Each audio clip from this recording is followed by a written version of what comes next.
ಸ್ವರೂಪವಿರುವ ಸಮಯ ಸಾರ ಪರಮಾತ್ಮನಲ್ಲಿ ಇಲ್ಲಿ 11 ವರ್ಷಗಳ ಪೂರ್ವದಲ್ಲಿ ಅಮೃತ ಚಂದ್ರಾಚಾರ್ಯ ದೇವರು ಬರೆದಿರುವ ಆತ್ಮಖ್ಯಾತಿ ಗೀತೆಯ ಮಧ್ಯದಲ್ಲಿ ಮೂಡಿ ಬಂದಿರುವಂತಹ ಕಲಶ ರೂಪದ ಕಾವ್ಯಗಳ ಮೇಲೆ ರಾಜಮಂತ್ರಿ ಪಾಂಡೆ ರಚಿತ ಬಾಲಬೋಧಿ ಗೀತೆಗೆ ಸ್ವಾಧ್ಯಾಯ ನಡೆಸುತ್ತಿರುವ ಪುಣ್ಯ ಪಾಪಾಧಿಕಾರದ 11ನೇ ಮಂಗಲಮಯ ಕಲಶ.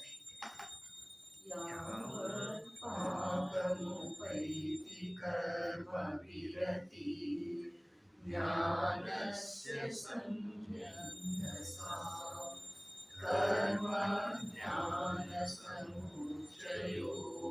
विहित स्थावन्न काचिक्षति किं त्वत्रापि समुल्लसत्यवशतो यत्कर्मबन्धायतन्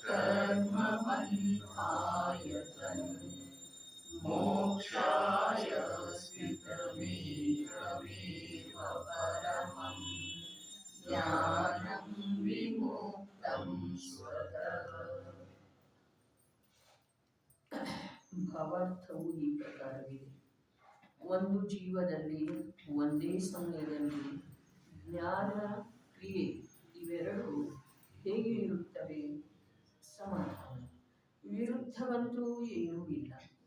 ಎಷ್ಟೋ ಕಾಲದವರೆಗೆ ಎರಡೂ ಇರುತ್ತವೆ. ಹೀಗೆ ವಸ್ತುವಿನ ಪರಿಣಾಮವಿದೆ. ಅರ್ಥಾತ್ ವಸ್ತುವನ್ನು ತಿಳ್ಕೊಂಡ ನಂತರ ಪ್ರಾಪ್ತಾಗುವಂತಹ ಫಲಶ್ರುತಿ ಹೀಗೆ ಇದೆ. ಏನು? ಜ್ಞಾನ ಮತ್ತು ಕ್ರಿಯೆ. ಮತ್ತು ಅನ್ನೋಷ್ಟು ಕೂಡ ಇಲ್ಲಿ ಭೇದ ಮಾಡಿಲ್ಲ. ಈ ರಹಸ್ಯವನ್ನ ತಿಳ್ಕೊಳ್ಳೋದಿದೆ.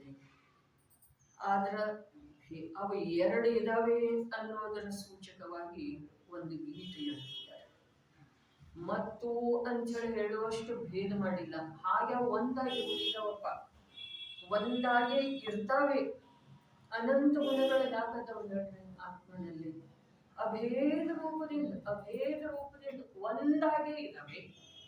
ಒಂದಾಗೆ ಇದ್ರೂ ಕೂಡ ಒಂದರದ ಇನ್ನೊಂದರದ ಜೊತೆ ಸ್ವಲ್ಪ ಕೂಡ ಏಕತೆ ಇಲ್ಲ.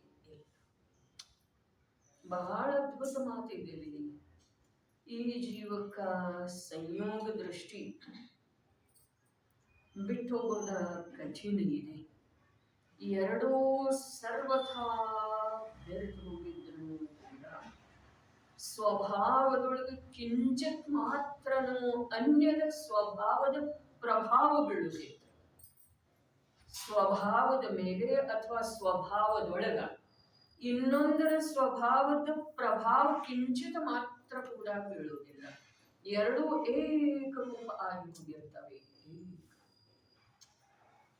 ಯಾವ ಪ್ರಕಾರ ಮೂಟೆಯಲ್ಲಿರುವಂತಹ ಡಬ್ಬದೊಳಗಿರುವಂತಹ ಧಾನ್ಯ ಒಂದು ಇನ್ನೊಂದರಿಂದ ಭಿನ್ನ ಇದಾವೆಯೋ ಆ ಪ್ರಕಾರ ಪ್ರದೇಶ ಸಾಪೇಕ್ಷ ಭಿನ್ನ ಇಲ್ಲಿವ. ಯಾವ ಗುಣಗಳ ಭಿನ್ನ ಇಲ್ಲ ಅಂದಮೇಲೆ ಗುಣದ ಪರ್ಯಾಯ ಭಿನ್ನ ಇರ್ತಾವ್ರಿ. ಇದು ಗುಣದ ಪರ್ಯಾಯನ ಇದೆಲ್ಲ. ಗುಣದ ಪರ್ಯಾಯ ಇದೆ ಅನ್ನೋದು ಒಂದು ಇದ್ರ ದ್ರವ್ಯದೊಳಗಿನ ಎರಡು ಪ್ರಕಾರದ ಸ್ವಭಾವ ಇದೆ. ಯಾವುದ? ಒಂದು ನಿತ್ಯ, ಒಂದು ಅನಿತ್ಯ. ಯಾವುದು ನಿತ್ಯ ಇದೆ? ಯಾವುದು ನಿತ್ಯ ಇದೆ? ಜ್ಞಾನ ನಿತ್ಯ ಇದೆ. ಕ್ರಿಯೆ ಹೇಗಿದೆ? ಅನಿತ್ಯ ಇದೆ.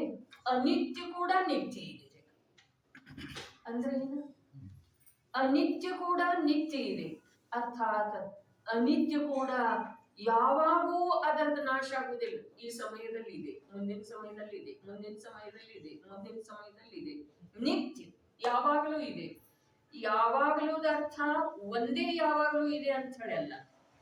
ಅನಿತ್ಯ ರೂಪದಿಂದ ನಿತ್ಯ ಇದೆ.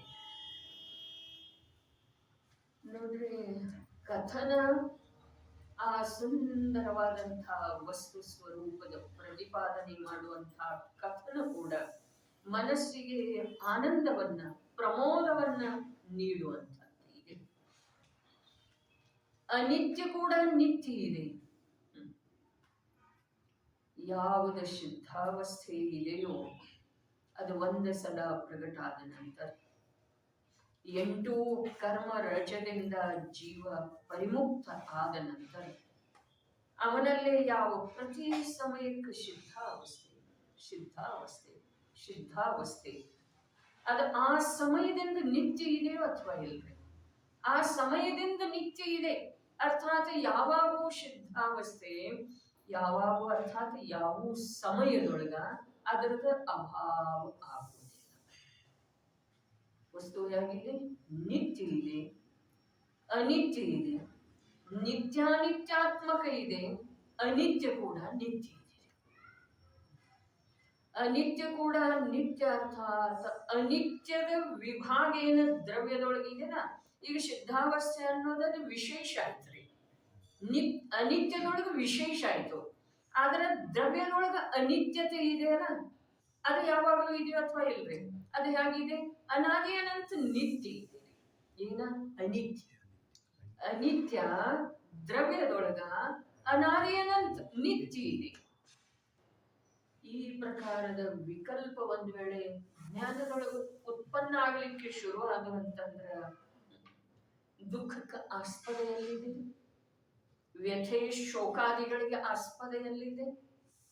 ಕೋಪ ತಾಪಗಳಿಗೆ ಆಸ್ಪದ ಎಲ್ಲಿದೆ? ಒಂದು ವೇಳೆ ವಸ್ತು ಸ್ವರೂಪಕ್ಕೆ ಸಂಬಂಧಿಸಿದ ಹಾಗೆ ವಾಸ್ತವಿಕತೆಯ ಕುರಿತಾಗಿ ವಿಕಲ್ಪ ತರಂಗಗಳ ಉದಿಸಿ ಬರಲಿಕ್ಕೆ ಶುರು ಆದವು ಅಂತಂದ್ರೆ ಜೀವನಿಗೆ ಸಂಯೋಗದಿಂದ ಇಂದ್ರಿಯ ಜ್ಞಾನದ ಮೂಲಕ ಕಂಡು ಬರುವಂತಹ ಅವಸ್ಥಾ ವಿಶೇಷದಿಂದ ಶೋಕ ತಾಪ ಆಗುವುದಿಲ್ಲ, ಕೋಪ ತಾಪ ಆಗುವುದಿಲ್ಲ, ಮಾನ ಮಾತ್ಸರ್ಯ ಉಂಟಾಗುವುದಿಲ್ಲ. ಬರೇ ತತ್ವದ ಚಿಂತನದಿಂದ, ಪದಾರ್ಥಗಳ ಸ್ವರೂಪದ ವಿಚಾರದಿಂದ ಸಂಧಿ ಪಂಚೇಂದ್ರಿಯತೆಯನ್ನು ಪಡೆದಿರುವಂತಹ ಜೀವದ್ದು ಎರಡೇ ಕರ್ತವ್ಯದವೇ. ಒಂದ ಅನಾದಿ ಕಾಲದಿಂದ ಯಾವ ಇಂದ್ರಿಯಗಳ ವಶತೆ ನಡೆದಿತ್ತೋ ಆ ಇಂದ್ರಿಯ ವಶತೆಯನ್ನ ಬಿಟ್ಟುಕೊಡುವಂತಹ ಒಂದು ಕಾರ್ಯ ಆಗ್ತಿದೆ.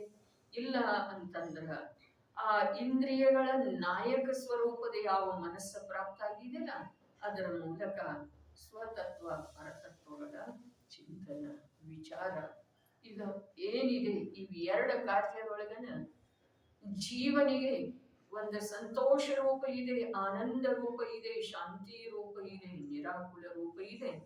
ಇನ್ನೊಂದ ಅದೇ ಸುಖ ಶಾಂತಿ ನಿರಾಕುಲತೆಗೆ ಆಧಾರ. ಅದನ್ನ ಬಿಟ್ಟ ಯಾವುದೋ ಮಾಡ್ತಾ ಕೂತಿದ್ದೇವೆ ನಿರರ್ಥಕ ಕಾರ್ಯರೇ. ಏನು ಮಾಡ್ತಾ ಇದ್ದೇವೆ ಅದು ಇದು ಅಂತ ಹೇಳಿ ವಿಭಾಜನೆ ಮಾಡುವ ಅವಶ್ಯಕತೆನೇ ಇಲ್ಲ. ಸರ್ವಥಾ ಎಲ್ಲ ಕಾರ್ಯಗಳ ನಿರರ್ಥಕ ಇದ್ದಾವೆ. ಯಾವುದರ ರಸಾಸ್ವಾದನೆ ಮಾಡ್ತೇವೆಯೋ ಅದು ಅಶಾಂತಿಮಯ ಇದೆ. ಯಾವುದರ ಅನುಭವ ಸ್ವಯಮೇವ ಆಗ್ತಿದೆಯೋ ಅದ ನಿಯಮದಿಂದ ದುಃಖ ರೂಪ ಇದೆ, ಬಂಧದ ಕಾರಣ ಇದೆ. ದುಃಖದಿಂದ ಬಂಧದ ಕಾರಣದಿಂದ ಸುಖ ಆಗಲಿ ಮೋಕ್ಷದ ಕಾರ್ಯ ಆಗಲಿ ಆಗುವುದು. ಒಂದಿದೆ ದುಃಖ, ಇನ್ನೊಂದಿದೆ ಅದರದು ಬಂಧದ ಕಾರಣ. ಯಾವುದು ದುಃಖ ಇದೆಯೋ ಅದರ ಫಲಸ್ವರೂಪವಾಗಿ ಸುಖ ಆಗುವುದಿಲ್ಲ. ಅದರದ ಇನ್ನೊಂದು ಮುಖ ಯಾವ ಬಂಧದ ಕಾರಣ ಇದೆಯೋ ಅದರ ಫಲಸ್ವರೂಪವಾಗಿ ಮೋಕ್ಷದ ಕಾರ್ಯ ಆಗುವುದು. ಕಾರಣವಿದ್ದಂತೆ ಕಾರ್ಯ ಆಗ್ತಿದ್ದಾರೆ. ಸಮಯ ಸಾರದೊಳಗೆ 198ನೇ ಗಾಥೆ ಬರ್ತಿದೆ. ಏನ್ ಹೇಳ್ತಾರೋ, ಯಾವ ಪ್ರಕಾರ ಕಾರ್ಯ ನಿನ್ನಲ್ಲೇ ಆಗ್ತಾ ಇದೆಯೋ ಅದೇ ಪ್ರಕಾರದ ಕಾರಣ ಇದೆ. ಯಾಕೆ ಅಂತಂದ್ರೆ ಕಾರಣದ ಅನುರೂಪ ಕಾರ್ಯ ನಿನ್ನಲ್ಲಿ ದುಃಖ ರೂಪದ ಕಾರ್ಯ ಇದೆ ಅಂದ ಮೇಲೆ ನೀನು ವಿಭಾವ ರೂಪದ ಕಾರಣವನ್ನ ಸದೈವ ಅದಕ್ಕೆ ಒದಗಿಸ್ತಾ ಇದ್ದಿ ಅಥವಾ ಆ ರೂಪದಿಂದ ನೀನ ಪರಿಣಮಿಸ್ತಾ ಇದ್ದಿ. ಏನೂ ಇಲ್ರಿ, ಬಹಳ ಸುಲಭ ಇದೆ. ಸುಖಿಯಾಗುವ ಮಾರ್ಗ, ಸಿಕ್ಕಾಕೊಳ್ಳುವ ಮಾರ್ಗ ಅತ್ಯಂತ ಕ್ಲಿಷ್ಟ ಇದಾವೆ. ಆದ್ರೆ ಅನಾದಿ ಅಭ್ಯಾಸದಿಂದ ಈ ಜೀವಕ್ಕೂ ಸುಲಭ, ಅತ್ಯಂತ ಕ್ಲಿಷ್ಟಕರ ಇದ್ದಾವೆ. ದುಃಖದ ಮಾರ್ಗ ಸಿಲುಕಿ ಹಾಕಿಕೊಳ್ಳುವ ಮಾರ್ಗ, ಬಂಧನಕ್ಕೊಳಪಡುವಂತಹ ಮಾರ್ಗ ಅತ್ಯಂತ ಕ್ಲಿಷ್ಟ ಇದಾವೆ. ಯಾಕೆ ಅಂತಂದ್ರೆ ಸ್ವಭಾವದ ವಿರುದ್ಧ ಅದಾವ್ರಿ. ಸ್ವಭಾವದ ವಿರುದ್ಧ ಯಾವುದರ ಸ್ವಭಾವ ಇದೆಯೋ ಅದು ಕಠಿಣ ಆಗಿರೋದು, ಕ್ಲಿಷ್ಟ ಆಗಿರೋದು. ಸ್ವಭಾವ ಇದೆಯೋ ಅದು ಸರಳ ಇದೆ.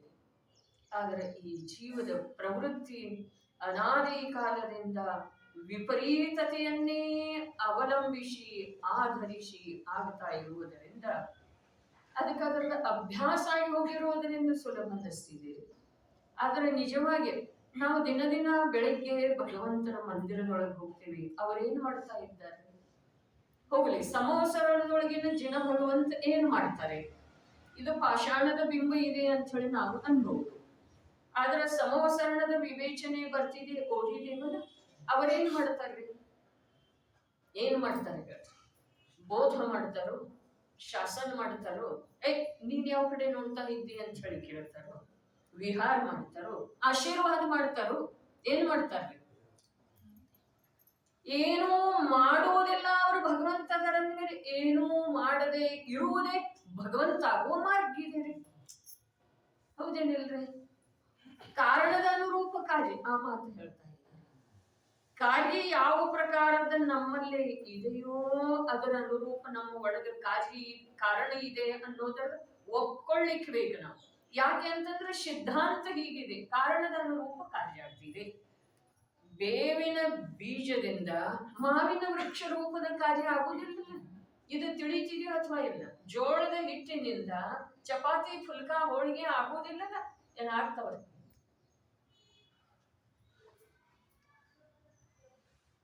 ಅಲ್ಲೆಲ್ಲ ನಮ್ದು ಬುದ್ಧಿವಂತಿಕೆ ನಡೀತಿದೆ. ಮತ್ತು ಶುಭದಿಂದ ವಿಕಾರದಿಂದ ಶಾಶ್ವತ ಸುಖ ಹೇಗೆ ಸಿಗ್ತಿದೆ ಅಂತ ಹೇಳಿ ನಂಬಿದೇವ್ರಿ ನಾವು. ಕ್ಷಣಿಕದಿಂದ ಶಾಶ್ವತತೆಯ ಪ್ರಾಪ್ತಿ ಆಗ್ತಿದೆ ಅಂತ ಹೇಳಿ ಹಾಗೆ ನಂಬಿದೆ. ಅಧ್ಯಾತ್ಮದ ವ್ಯವಹಾರ ಏನಿದೆ, ಆಗಮದ ವ್ಯವಹಾರದವ್ರಿಗೆ ಇವೆಲ್ಲ. ಅಧ್ಯಾತ್ಮದ ವ್ಯವಹಾರ ಏನಿದೆ? ಅಧ್ಯಾತ್ಮದ ವ್ಯವಹಾರ ಶುದ್ಧ ಪರಿಣಮನ ಇದೆ. ಶುದ್ಧ ಪರಿಣಮನ ರೂಪದ ವ್ಯವಹಾರದಿಂದ ನಿರಾಕುಲ ಶಾಂತಿ ಅಥವಾ ನಿಷ್ಕ್ರಿಯ ರೂಪದ ಮುಕ್ತಾವಸ್ಥೆ ಪ್ರಾಪ್ತ ಆಗ್ತಿದೆ, ನಿಶ್ಚಯದ ಪ್ರಾಪ್ತಿ ಆಗ್ತಿದೆ. ಅಧ್ಯಾತ್ಮದ ನಿಶ್ಚಯ ಅರ್ಥಾತ್ ನಿಷ್ಕ್ರಿಯ ದಶ, ನಿಷ್ಕಂಪ ದಶ. ಅಧ್ಯಾತ್ಮದ ವ್ಯವಹಾರ ಅರ್ಥಾತ್ ಶುದ್ಧ ಪರಿಣಮನ.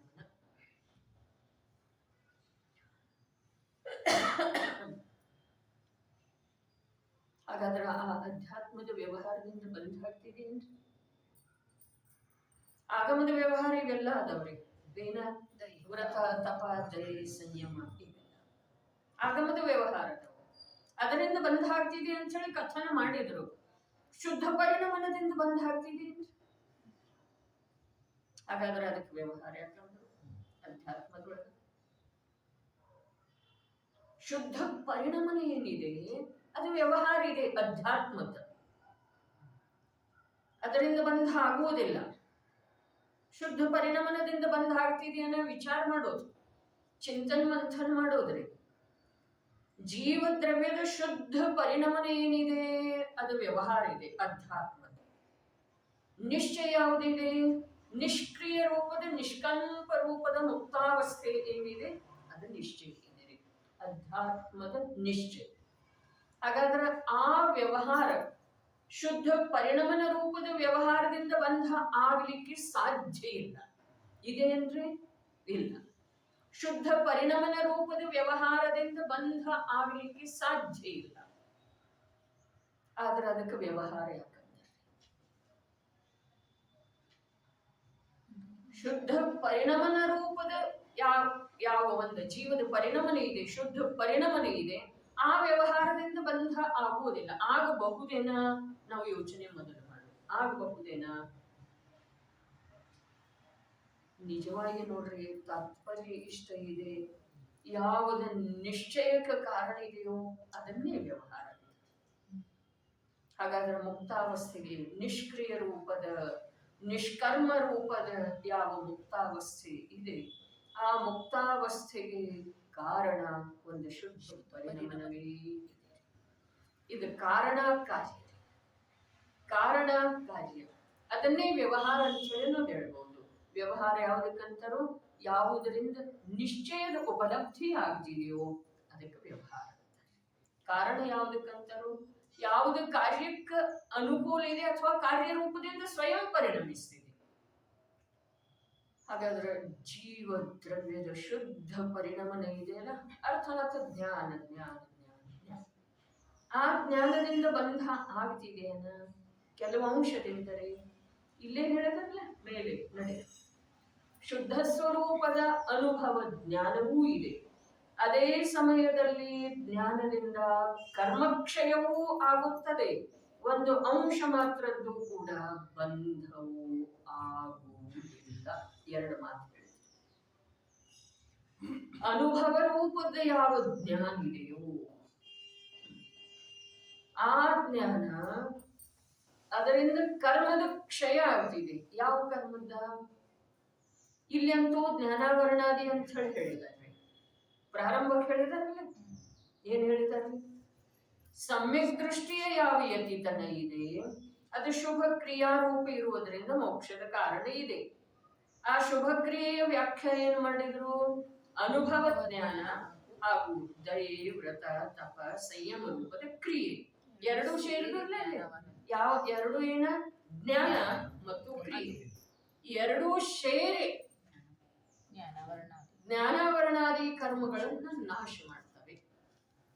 ಆದ್ರೆ ಎರಡೂ ಶೇರ್ ಮಾಡುವುದಿಲ್ಲ ಅನ್ನೋದು ಇಲ್ಲಿ ಸಿದ್ಧ ಮಾಡಿದೆ. ಯಾವುದು ಮಾಡುತ್ತಿದೆ? ಯಾವುದು ಜ್ಞಾನ ಇದೆಯಲ್ಲ, ಅನುಭವ ಜ್ಞಾನ, ಆ ಅನುಭವ ಜ್ಞಾನವೇ ಕರ್ಮದ ನಾಶನೂ ಮಾಡ್ತಿದೆ, ನವೀನ ಕರ್ಮದ ಬಂಧನೂ ಆಗ್ತದೆ. ಕ್ರಿಯೆ ಏನ್ ಮಾಡ್ತಿದೆ? ಕ್ರಿಯೆ ಏನ್ ಮಾಡ್ತಿದೆ? ಈ ಕ್ರಿಯೆ ದಯೆ ವ್ರತ ತಪ ಸಂಯಮ ರೂಪದ ಕ್ರಿಯೆ ಏನ್ ಮಾಡ್ತಿದೆ ಅದನ್ನು ಇಲ್ಲಿ ಹೇಳಿದ್ದಾರೆ. ಏನ್ ಹೇಳಿದ್ದಾರೆ? ಸಮ್ಯಕ್ ದೃಷ್ಟಿಯದಿರಲಿ ಮಿಥ್ಯಾ ದೃಷ್ಟಿಯದಿರಲಿ ಭೇದಿಲ್ಲ, ಇಂಥ ಕ್ರಿಯೆಗಳದ್ದು ಇಂಥದೇ ಸ್ವಭಾವ ಇದೆ. ಎಂಥದ್ದ? ಕರ್ಮಬಂಧ ಆಗುವಂಥದ್ದನ್ನ ಸ್ವಭಾವ ಇದೆ. ಉಲ್ಟಾ ಹೋದಿನ್ರಿ ನಾನು. ಸಮ್ಯಕ್ ದೃಷ್ಟಿ ಇರಲಿ ಮಿಥ್ಯಾ ದೃಷ್ಟಿ ಇರಲಿ, ಇಂಥ ಕ್ರಿಯೆಗಳದ್ದು ಇಂಥದೇ ಸ್ವಭಾವ ಇದೆ. ಎಂಥ ಕ್ರಿಯೆಗಳದ್ದ?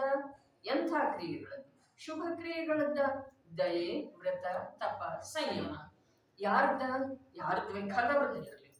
4ನೇ ಗುಣಸ್ಥಾನ ವರ್ತಿದ್ದಿರ್ಲಿ, 1ನೇ ಗುಣಸ್ಥಾನ ವರ್ತಿದ್ದಿರ್ಲಿ, ಅಥವಾ 7ನೇ ಗುಣಸ್ಥಾನ ವರ್ತಿದ್ದಿರ್ಲಿ, ಕ್ರಿಯಾರೂಪದ ಪರಿಣಾಮದೊಳಗೆ ಯಾವಾಗ ಜೀವ ತನ್ಮಯ ಆಗತನೋ ಆವಾಗ 6ನೇ ಗುಣಸ್ಥಾನದೊಳಗೆ ಇದ್ರನ್ನು ಕೂಡ ಅವನಿಗೆ ಬಂಧನ ಆಗ್ತದೆ.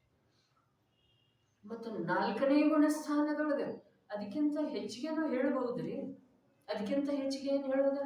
ಮಿಥ್ಯಾತ್ವ ಅವಸ್ಥೆಯೊಳಗೂ ಕೂಡ ಕ್ರಿಯೆಯ ಜೊತೆಗೆ ತಲ್ಲೀನ ಯಾವಾಗ ಆಗುವುದಿಲ್ಲ ಆವಾಗ ನವೀನ ಬಂಧದೊಳಗ ಮತ್ತು ಹೊರಟು ಹೋಗ್ತಾ ಇರುವಂತ ಕರ್ಮದ ನಾಶದೊಳಗ ಬಹಳಷ್ಟು ಬದಲಾವಣೆ ಆಗ್ತಿದೆ.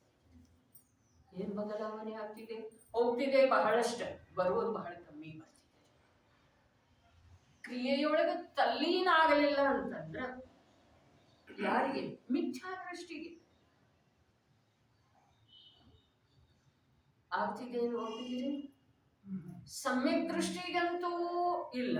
ಏನಿಲ್ಲ? ಯಾವ ಜ್ಞಾನದೊಳಗ ಅವನದ ದೃಷ್ಟಿ ಸ್ಥಿರ ಆಯಿತು, ಜ್ಞಾನದ ವಿಷಯದೊಳಗ ಅವನಿಗೆ ತನ್ಮಯತೆ ರುಚಿ ಬರ್ತಾ ಇದೆಯೋ ಆ ಸಮಯದೊಳಗ ಅವನದ ಕರ್ಮ ಅಧಿಕ ಅಧಿಕ ನಿರ್ಜರನ ಆಗ್ತಾ ಇದೆ. ಬರ್ಬೇಕಾದಂಥ ಕರ್ಮ ಬರ್ತಾ ಇಲ್ಲ. ಮಿಥ್ಯಾ ದೃಷ್ಟಿಗೂ ಆ ಪ್ರಕಾರ ಏನ್ರೆ ಆಗ್ತಿರ್ಬೋದು ಅಥವಾ ಇಲ್ರಿ. ಅದೇ ಅಭ್ಯಾಸದಿಂದ ಅವ ಸಮ್ಯಕ್ ದೃಷ್ಟಿ ಆಗಮದಂದ್ರೆ ಸಮ್ಯಕ್ ದೃಷ್ಟಿ ಇದ್ದವ ಜ್ಞಾನಾಭ್ಯಾಸದಿಂದನ ಮಿಥ್ಯಾ ದೃಷ್ಟಿ ಇದ್ದವ ಜ್ಞಾನಾಭ್ಯಾಸದಿಂದನ ಸಮ್ಯಕ್ ದೃಷ್ಟಿ ಆಗಮದಂದ್ರೆ. ಜ್ಞಾನಾಭ್ಯಾಸ ಅಂತಂದ್ರೆ ಏನ? ಇವುಗಳನ್ನೆಲ್ಲ ಕಂಠಪಾಠ ಮಾಡೋದ್ರಿ. ಜ್ಞಾನಾಭ್ಯಾಸ ಅಂತಂದ್ರೆ ತಾನ ಜ್ಞಾನ ರೂಪಾಗಿ ಉಳಿಯುವ ಪ್ರಯತ್ನ ಮಾಡೋದು. ಜ್ಞಾನ ರೂಪಾಗಿ ಯಾಕೆ ಉಳಿಯೋದ? ಯಾವುದೆಲ್ಲ ತಿಳಿದು ಬರ್ತಿದೆಯೋ ಅದಕ್ಕೆ ಸಂಬಂಧಿಸಿದ ಹಾಗೆ ಯಾವ ವಿಕಾರಗಳ ಉತ್ಪನ್ನ ಆಗ್ತಾವೆಯೋ ಆ ವಿಕಾರದೊಳಗೆ ಒಂದಾಗುವುದಿಲ್ಲ. ಇನ್ನೊಂದ್ಸಲ, ಜ್ಞಾನದೊಳಗೆ ಯಾವ ಪದಾರ್ಥದ ಪರ್ಯಾಯಗಳ ಅವಸ್ಥಾ ವಿಶೇಷಗಳ ತಿಳಿದು ಬರ್ತಾವೆಯೋ ಆ ತಿಳಿದು ಬರುವುದರಿಂದ ಯಾವ ಪ್ರಕಾರದ ವಿಕಾರ ಆಗ್ತಿದೆಯೋ ಆ ವಿಕಾರದೊಳಗೆ ಜ್ಞಾನ ಒಂದಾಗದೆ ಇರೋದು. ಇದುವೇ ಸಮ್ಯಕ್ ದರ್ಶನದ ಸಲುವಾಗಿ ಮಾಡುವಂತ ಪ್ರಯತ್ನ ಇದೆ. ಇದನ್ನೇ ಜ್ಞಾನಾಭ್ಯಾಸ ಅನ್ಬಹುದು ಅಥವಾ ಜ್ಞಾನದ ಪರಿಣಮನ ಅನ್ಬಹುದು. ಮಿಥ್ಯಾದೃಷ್ಟಿಗೆ ನಾವ್ ಯಾರಿದ್ದೇವೆ? ನಮ್ಮ ಮಾತ ನಾವು ತಿಳ್ಕೊಳ್ಳೋದು ಅಥವಾ ಇಲ್ರಿ? ಸಮ್ಯಕ್ ದೃಷ್ಟಿಯ ಕಥನ ಕೇಳಿದೆವು. ಸಮ್ಯಕ್ ದೃಷ್ಟಿ ಇರಲಿ, ಮಿಥ್ಯಾ ದೃಷ್ಟಿ ಇರಲಿ, ಕ್ರಿಯಾರೂಪದ ಪರಿಣಾಮದಲ್ಲಿ ಜ್ಞಾನ ಒಂದಾಯಿತು ಅಂತಂದ್ರೆ ಬಂಧ ಆಗ್ತಿದೆ. ಎಂಥ ಕ್ರಿಯಾ? ಎಂಥ ಕ್ರಿಯಾ? ದಯೆ ತಪಸ್ಸಾದಿ ಕ್ರಿಯಾ ಇರಲಿ ಅಥವಾ ಸಂಸಾರದ ಯಾವುದಾದ್ರೂ ಕ್ರಿಯೆ ಇರಲಿ, ಬಂಧ ಯಾವ ರೂಪದ್ದಾಗ್ತಿದೆ ಅನ್ನೋದು ಮುಂದಿನ ವಿಚಾರವೇ. ಪಾಪದ್ದಾಗ್ತಿದೆಯೋ, ಪುಣ್ಯದ್ದಾಗ್ತಿದೆಯೋ, ತೀವ್ರ ಆಗ್ತಿದೆಯೋ, ಮಂದಾಗ್ತಿದೆಯೋ, ಅದರೊಳಗೆ ಫಲದಾನ ಶಕ್ತಿ, ಸ್ಥಿತಿ ಶಕ್ತಿ ಎಷ್ಟೆಷ್ಟಾಗ್ತಿದೆ ಅದು ಮುಂದಿನ ವಿಷಯ. ಆದ್ರೆ ಜೀವದ ಜ್ಞಾನ ಸಮಯವರ್ತಿ ಪರಿಣಾಮದೊಳಗ, ಕ್ಷಣಿಕ ಪರಿಣಾಮದೊಳಗ ಏಕತೆಯನ್ನ ಸಾಧಿಸ್ತಾನೋ, ಎಲ್ಲಿ ಜೀವ ಸಾಧಿಸ್ತಾನೆ ಅಥವಾ ಜ್ಞಾನ ಸಾಧಿಸ್ತಿದೆ ಅಲ್ಲಿ ನಿಯಮದಿಂದ ಬಂಧ ಆಗ್ತಿದೆ.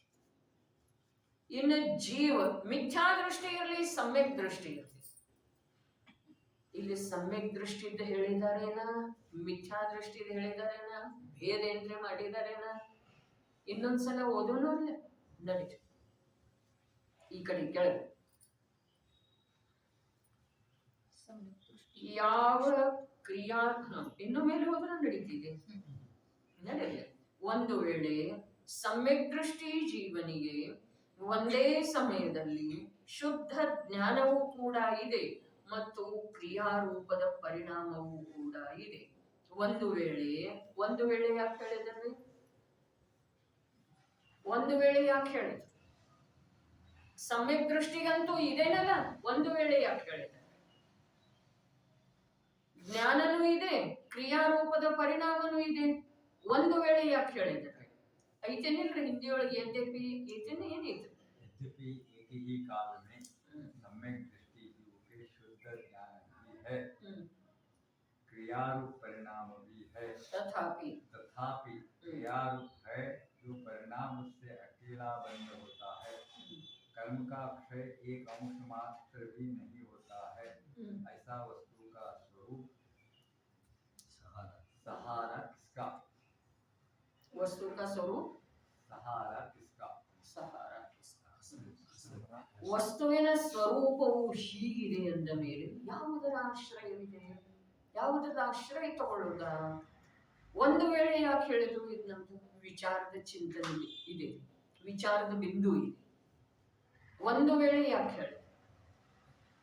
ಸಮ್ಯಕ್ ದೃಷ್ಟಿಗೆ ಒಂದು ವೇಳೆ ಒಂದೇ ಸಮಯದಲ್ಲಿ ಶುದ್ಧ ಜ್ಞಾನವೂ ಕೂಡ ಇದೆ ಮತ್ತು ಕ್ರಿಯಾರೂಪ ಪರಿಣಾಮವೂ ಕೂಡ ಇದೆ. ಆದಾಗ್ಯೂ ಯಾವ ಕ್ರಿಯಾರೂಪದ ಪರಿಣಾಮವಿದೆ ಅದರಿಂದ ಕೇವಲ ಬಂಧವಾಗುತ್ತದೆ. ಕರ್ಮದ ಕ್ಷಯವು ಒಂದು ಅಂಶ ಮಾತ್ರ ಕೂಡ ಆಗುತ್ತದೆ. ಹೀಗಿದ್ದ ಮೇಲೆ ಆಶ್ರಯ ಯಾವುದರದ್ದು ಅಂತ ಹೇಳಿ ಪ್ರಶ್ನೆ ಇದೆ. ತಕ್ಷಣ ಉತ್ತರ ಹೇಳಿದಾರಲ್ಲ. ಏನು ಉತ್ತರ ಹೇಳಿದರು? ಯಾವುದರಿಂದ ಸ್ವಲ್ಪ ಮಾತ್ರ ಕೂಡ ಬಂಧ ಆಗುವುದಿಲ್ಲ, ಯಾವುದರಿಂದ ಕೇವಲ ಕರ್ಮದ ಕ್ಷಯನ ಆಗ್ತಿದೆ ಅದರ ಆಶ್ರಯ ತಗೋಲ್ಲ. ಯಾವುದರಿಂದ? ಅನುಭವ ಜ್ಞಾನದಿಂದ. ಇಷ್ಟು ವ್ಯತ್ಯಾಸ ಇದೆ. ಅನುಭವ ಜ್ಞಾನದಿಂದ, ಬರೇ ಜ್ಞಾನದಿಂದ ಅಲ್ಲ. ಅನುಭವ ಜ್ಞಾನದಿಂದ ಬಂಧ ಸ್ವಲ್ಪ ಕೂಡ ಆಗುವುದಿಲ್ಲ. ವಸ್ತು ಸ್ವರೂಪದ ಜ್ಞಾನದಿಂದ ಏನಾಗ್ತಿದ್ದೀರಿ? ಬಂಧದೊಳಗ ಏನಿಲ್ಲ ಅಂದ್ರೆ ವ್ಯತ್ಯಾಸ ಆಗ್ತಿದೆ, ಶಿಥಿಲತೆ ಬರ್ತಿದೆ. ಬಂಧದ ಮಾರ್ಗದೊಳಗ ಶಿಥಿಲತೆ ಬರ್ತಿದೆ. ನಮ್ಮ ಅಪೇಕ್ಷಾದಿಂದ, ಆಮೇಲೆ ಅದು ಒಂದು ವೇಳೆ ನೋಡೋದ್ರೆ ನಮ್ಮ ಅಪೇಕ್ಷಾದಿಂದ ನಾವೇನ್ ಮಾಡೋದು? ಆಖಿರ್ ಹಮ್ ಕರೆ ಕ್ಯಾ ಅನ್ನುವಂಥ ಪ್ರಶ್ನೆ ಇದೆಯಲ್ಲ, ಆ ಪ್ರಶ್ನೆಗೆ ಉತ್ತರ ಇಲ್ಲಿದೆ. ಏನ? ಆಶ್ರಯ ಯಾವ್ದ್ರದ್ದು ಮಾಡೋದು? ಕರೆ ಕ್ಯಾ ಅಂದ್ರೆ ಆಶ್ರಯ ಯಾವ್ದ್ರದ್ದು ಮಾಡ್ಲಿ ನಾನು? ಪ್ರಶ್ನೆ ಇದೆ, ಅದೇ ಪ್ರಶ್ನೆ, ಶಬ್ದ ಬೇರೆ ಅದಾವ್ರಿ ಅಲ್ಲಿ. ಹೀಗಿದ್ದ ಮೇಲೆ ಆಶ್ರಯ ಯಾವುದರದ? ನಾನೇನ್ ಮಾಡ್ಲಿ ಅಂತ ಪ್ರಶ್ನೆ ಇದೆ. ಏನು ಮಾಡ್ಲಿ ಅಂತಂದ್ರೆ ಈಗ ವಸ್ತು ಸ್ವರೂಪ ಇದೆಯಲ್ಲ, ಹೇಳ್ತಾ ಇದ್ದೇವೆ. ಏನ? ಅನುಭವ ಜ್ಞಾನದಿಂದ ಅಂಶ ಮಾತ್ರ ಕೂಡ ಬಂಧ ಆಗುವುದಿಲ್ಲ ಮತ್ತು ಕರ್ಮಗಳ ನಾಶನೂ ಆಗ್ತಿದೆ. ಹಾಗಾದ್ರೆ ಏನ್ ಮಾಡ್ಲಿ ಅನ್ನೋದಕ್ಕೆ ಉತ್ತರ ಸಿಗ್ತೇನಿಲ್ರಿ? ಯಾವುದರ ಆಶ್ರಯ ಅನ್ನೋದಕ್ಕೆ ಉತ್ತರ ಸಿಕ್ಕಿತು ಅಥವಾ ಇಲ್ರಿ? ಏನು ಉತ್ತರ ಅದ?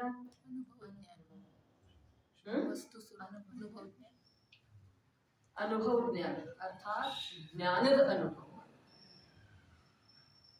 ರಾಗನೂ ಇದೆ, ವಿಕಾರನೂ ಇದೆ, ಸಂಯೋಗನೂ ಇದೆ, ಸಂಯೋಗ ನಿಮಿತ್ತ ಇದೆ.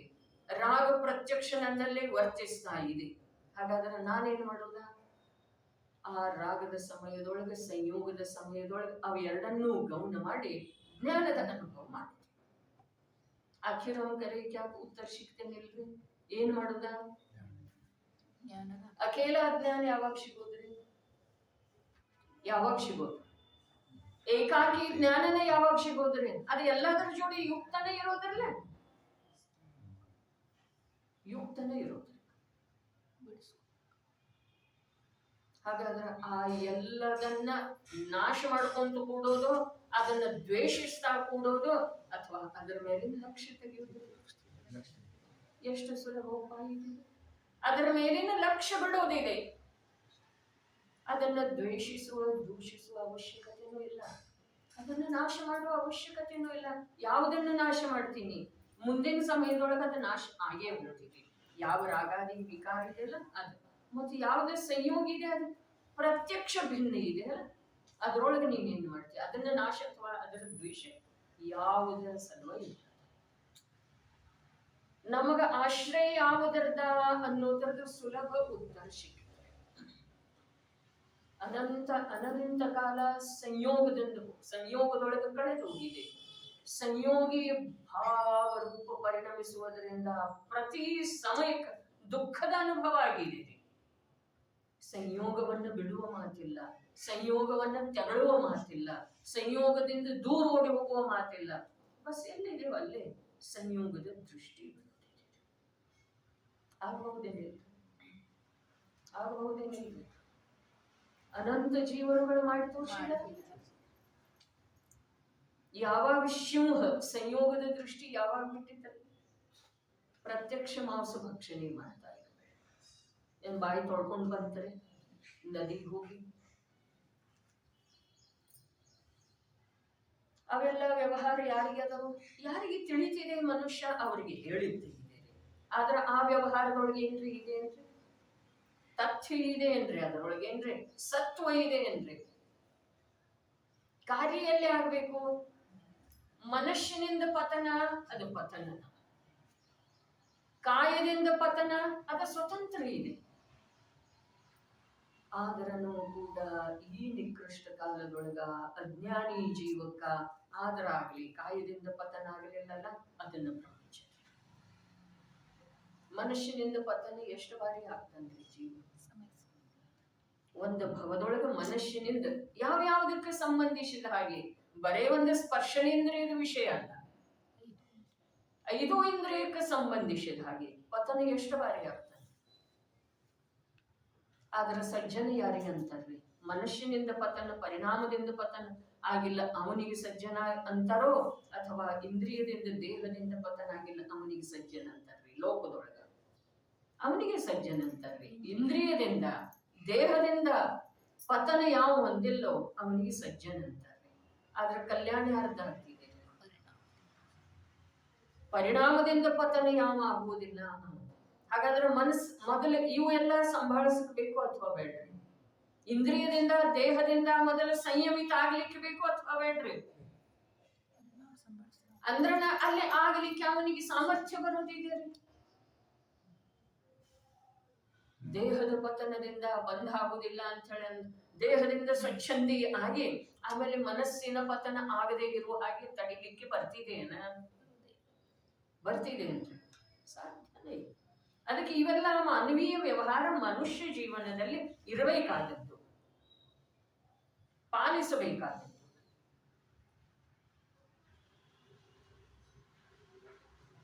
ಕೃತಕಾರಿತ ಅನುಮೋದನೆದೊಳಗ ಅನೇಕ ಜೀವಗಳಂತ ನಿಮಿತ್ತ ಇರ್ತಿದ್ರಿ. ಒಂದು ಜೀವದ ಮಾನಸಿಕ ಪತನ ಆಗುವ ಸಲುವಾಗಿ ಅನೇಕ ಜೀವಗಳಂತ ನಿಮಿತ್ತ ಇರ್ತಿದೆ.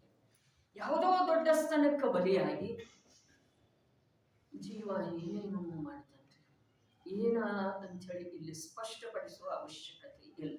ಪ್ರತಿಯೊಬ್ಬರು ಪ್ರತಿಯೊಂದು ವಿಷಯಕ್ಕೆ ಅದನ್ನ ಹೋಲಿಸಿ ನೋಡುವುದಿದೆ. ಆರ್ಥಿಕವಾಗಿ ಆಗಲಿ ದೈಹಿಕವಾಗಿ ಪತನ ಈ ಜೀವ ಪರಿಣಾಮ ಸಾಪೇಕ್ಷ ನೋಡಿದರೆ, ಅಭಿಪ್ರಾಯ ಸಾಪೇಕ್ಷ ನೋಡಿದ್ರೆ ಅವು ಬಹಳ ದೂರದವೆ. ಅದರ ಮೊದಲ ಬರಿಗಿನಿಂದಲೇ ನಮ್ಮಲ್ಲಿ ಒಂದು ಪ್ರಕಾರದ ಸಂಯಮಿತತನ, ಸಜ್ಜನಿಕೆ ಇಲ್ಲದೆ ಹೋದ್ರೆ ಒಳಗಡೆ ಕಾರ್ಯ ಮಾಡಲಿಕ್ಕೆ ಅವಕಾಶ ಅಥವಾ ಸಾಮರ್ಥ್ಯ ಯಾವುದರಿಂದ ಬರುತ್ತೆ? ಹೊರಗಡೆ ಭ್ರಷ್ಟಾಚರಣೆ ಇತ್ತು ಅಂತಂದ್ರೆ ಅದಕ್ಕೆ ಹೇಳ್ತಲ್ಲ, ರಾತ್ರಿ ಭೋಜನ ತ್ಯಾಗ, ಕಂದಮೂಲದ ತ್ಯಾಗ, ಶೋಧಿಸದೇ ಇರುವಂತಹ ಜಲದ ತ್ಯಾಗ, ದೇವದರ್ಶನ, ಸ್ವಾಧ್ಯಾಯ. ಇದರೊಳಗೆ ಯಾವುದರಿಂದ ಆತ್ಮನ ಅನುಭೂತಿ ಆಗ್ತಿದೆ? ಯಾವುದರಿಂದನೂ ಇಲ್ಲ. ಆದ್ರೆ ಇವೆಲ್ಲ ಮೊದಲು ಏನು ಬೇಕ್ರಿ? ಅವಶ್ಯವಾಗಿ ಬೇಕ್ರಿ. ಇವುಗಳಲ್ಲೇ ಈ ಜೀವನಿಗೆ ಉತ್ಸಾಹ, ಒಂದು ಪ್ರಕಾರದ ಶ್ರದ್ಧೆ, ಒಂದು ಪ್ರಕಾರದ ಉಚ್ಚತನ, ಒಂದು ಪ್ರಕಾರದ ಅಸ್ಪೃಷ್ಟತನ ಭಾಸಿತ ಆಗಲಿಲ್ಲ ಅಂತಂದ್ರೆ, ಅಸ್ಪೃಷ್ಟತನ ಅರ್ಥಾತ್ ಯಾವುದರದ ತ್ಯಾಗ ಮಾಡಿದೆಲ್ಲ ಅದರಿಂದ ಅಸ್ಪೃಷ್ಟತನ. ಕಂದಮೂಲದ ತ್ಯಾಗ ಮಾಡಿದೆ, ಕಂದಮೂಲದ ತ್ಯಾಗ, ರಾತ್ರಿ ಭೋಜನದ ತ್ಯಾಗ, ನಿಜವಾಗಿ ನಿಜವಾಗಿ ನಿಜವಾಗಿ ನನ್ನ ಕರ್ತವ್ಯ ಇದೆ, ಅದಕ್ಕೆ ಸಂಬಂಧಿಸಿದ ಹಾಗೆ ಅವುಗಳ ಗ್ರಹಣದ ಭಾವ ಸ್ವಲ್ಪ ಕೂಡ ಬಾರದೆ ಇರುವುದಕ್ಕೆ ಅಸ್ಪೃಷ್ಟತನ ಅಂತ ಹೇಳಿ ಶಬ್ದ ಪ್ರಯೋಗ ಆಯ್ತು. ಅದರಿಂದ ಸಮ್ಯಕ್ ದರ್ಶನ ಆಗುವುದಿಲ್ಲ, ರತ್ನತ್ರಯದ ಉಪಲಬ್ಧಿ ಆಗುವುದಿಲ್ಲ. ಆದ್ರೆ ರತ್ನತ್ರಯದ ಉಪಲಬ್ಧಿ, ಸಮ್ಯಕ್ ದರ್ಶನದ ಸಲುವಾಗಿ ಜೀವ ಆಂತರ್ಯದೊಳಗೆ ಪ್ರಯತ್ನ ಮಾಡಬೇಕಾದ್ರೆ ಬಾಹ್ಯದೊಳಗ ಈ ಪ್ರಕಾರದ ಪರಿಶುದ್ಧಿ, ನಿರ್ಮಲತೆ, ಶ್ರೇಷ್ಠತೆ ಇರೋದು ಅವಶ್ಯಕ. ಇಲ್ದಿದ್ರೆ ಸಾಧ್ಯ ಇಲ್ಲ. ಮತ್ತೆ ಆ ಸಿಂಹಕ್ಕೆ ಯಾಕೆ ಸಾಧ್ಯ ಇಲ್ಲ? ಇದಕ್ಕೇನಂತಾರವೆ? ಇದಕ್ಕೇನಂತಾರೆ? ನಮ್ಮ ಅಪಾತ್ರತೆಯನ್ನು ಸೂಚಿಸುವಂತಹ ಮಾತಾಡ್ತಾರೆ. ನೀ ಸಿಂಹ ಇದ್ದೀಯನ? ಅಥವಾ ನಿನಗೆ ಸಿಂಹ ಆಗುವುದಿದೆ? ಭಜನೆ ಒಂದಿತ್ತಲ್ಲ, ಮೀ ಸಿಂಹ ಬನನಾರ ಮಹಾವೀರ ಬನ್ನಾರ, ಅದನ್ನು ನಾವು ಹಾಡುತ್ತೇವೆ. ಸಿಂಹ ಆಗೋದ ಅದು ಹಾಡ್ತೇವೆ, ಅದು ಶಬ್ದಶಃ ಸಿಂಹ ಆಗುವ ಮಾತಿದೇನು? ಮಹಾವೀರ ಆಗುವ ಸಲುವಾಗಿ ಸಾಮರ್ಥ್ಯವನ್ನ ಏಕತ್ರಿತ ಮಾಡುವ ಮಾತಿದೆ. ಮಹಾವೀರ ಆಗುವ ಸಲುವಾಗಿ ಸಿಂಹದ ಹಾಗೆ ಸಾಮರ್ಥ್ಯ. ಮಹಾವೀರ್ ಏನು? ಮಹಾವೀರ್ ಆ ಮಹಾವೀರ ಮಹಾವೀರ್ ನಾಮ ನಿಕ್ಷೇಪದ ಮಾತಿಲ್ಲ. ಮಹಾವೀರ ಅನ್ನೋದ ಈ ಯಾವ ಸಂಸಾರ ಶರೀರ ಭೋಗ, ಈ ಯಾವ ವಿಷಯಕಶಾಯಿ ರೂಪದ ಪರಿಣಾಮ, ಈ ಯಾವ ಅತತ್ವ ಶ್ರದ್ಧೆಯ ಅಜ್ಞಾನ ಅಸಂಯಮ ರೂಪದ ಪ್ರವೃತ್ತಿ ಇದೆಯಲ್ಲ, ಅನಂತ ಕಾಲದೊಳಗ ಅಜೇಯ ಆಗಿ ನಿಂತಿದೆ. ಈಗ ನಾನು ಮಹಾವೀರನಾಗಿ, ವೀರನಾಗಿ, ಶೂರನಾಗಿ ಅದನ್ನು ನಾನು ಜಯಿಸಿದೆ. ಯಾವುದನ್ನು? ವಿಷಯಕಶಾಯಿ ಅತತ್ವ ಶ್ರದ್ಧೆಯ ಅಸಂಯಮ ಅಜ್ಞಾನವನ್ನರೆ ಜಯಿಸುವುದಿತ್ತು. ನಿಮಗೇನಾದರೂ ನಿಮ್ಮ ಶೌರ್ಯವನ್ನ, ವಿದ್ವತ್ತೆಯನ್ನ ಪ್ರದರ್ಶಿಸುವುದಿತ್ತು ಅಂತಂದ್ರ ನಿಮ್ಮಲ್ಲೇ ಇರುವಂತ, ನಿಮ್ಮಲ್ಲೇ ಉದಿಸಿ ಬರ್ತಾ ಇರುವಂತ, ನಿಮ್ಮನ್ನೇ ನಿರಂತರ ಸೋಲಿಸ್ತಾ ಇರುವಂತ ಅವುಗಳನ್ನು ಒಂದು ಸಲ ಸೋಲಿಸಿ ನೋಡ್ತಾರೆ. ಏನವು? ವಿಷಯಕಶಾಯಿ, ಅತತ್ವ ಶ್ರದ್ಧೆ, ಅಜ್ಞಾನ, ಅಸಂಯಮ. ಅತತ್ವ ಶ್ರದ್ಧೆ ಅರ್ಥಾತ್ ಮಿಥ್ಯಾತ್ವ, ಅಜ್ಞಾನ, ಅಸಂಯಮ, ಅವು ಮೂರನ್ನ ಜಯಿಸಿ ತೋರಿಸ್ತಾರೆ ಒಂದೇ ಒಂದು ಸಮಯ. ಯಾವಾಗ ಯಾರ ಕುರಿತಾಗಲಿ ಕಷಾಯ ಉತ್ಪನ್ನ ಆಗ್ತಿದೆಯಲ್ಲ, ಆವಾಗ ನೋಡಿ ನಮಗೆ ನಾವೇ ಹೇಳ್ಕೊಳ್ಳೋದು, ನಮ್ಮ ಜ್ಞಾನದಲ್ಲಿ ಜಾಗೃತ ಇರೋದು. ಒಂದು ಸಲ ಒಂದೇ ಒಂದು ಸಮಯ ನನ್ನ ಕಷಾಯವನ್ನು ನಾನು ಜಯಿಸಿ ನೋಡ್ಬೇಕಲ್ಲ, ಅಂದ್ರೆ ಆ ನನ್ನ ಈ ಆವೇಶಕ್ಕೆ ಅರ್ಥ ಬರ್ತಿದೆ. ವಿಷಯೇಚ್ಛೆ ಎಷ್ಟು ತೀವ್ರ ಇದೆ, ಎಷ್ಟು ಅಸಂಯಮಿತ ಇದೆ ಆ ವಿಷಯೇಚ್ಛೆ. ಅದಕ್ಕೊಂದಿಷ್ಟರೇ ಬಂಧನ ಅನ್ನೋದಿದೆ.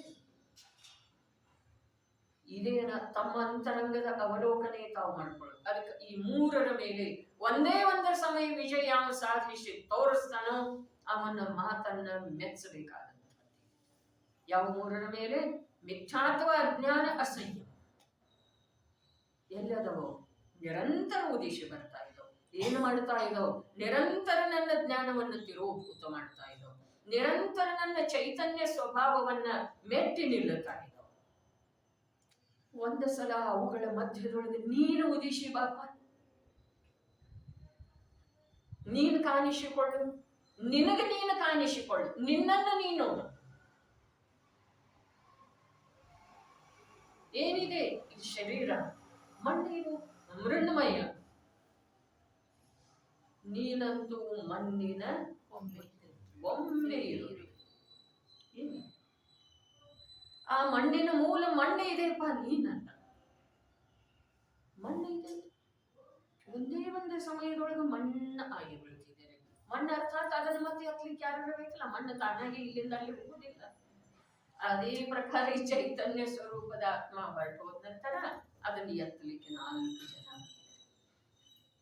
ಮಣ್ಣಿನ ಮುದ್ದೆಯಾಗಿ ಬೆಳೆದಿದೆ. ಗೊಂಬೆ ಅನ್ನಿಸಿಕೊಳ್ಳುವುದರ ಸಲುವಾಗಿ ಯಾವ್ದು ಆಧಾರ ಇತ್ತಲ್ಲ ಅದು ಹೋಯ್ತು. ಗೊಂಬೆ ಅಂದ್ರೆ ಅದಕ್ಕೊಂದು ಆಕಾರ ಇದೆ, ಅದಕ್ಕೊಂದು ಆಧಾರ ಇದೆ, ಅದರೊಳಗೊಂದು ಆಕರ್ಷಣೆ ಇದೆ. ಮಣ್ಣಿನೊಳಗೆ ಏನಿದೆ?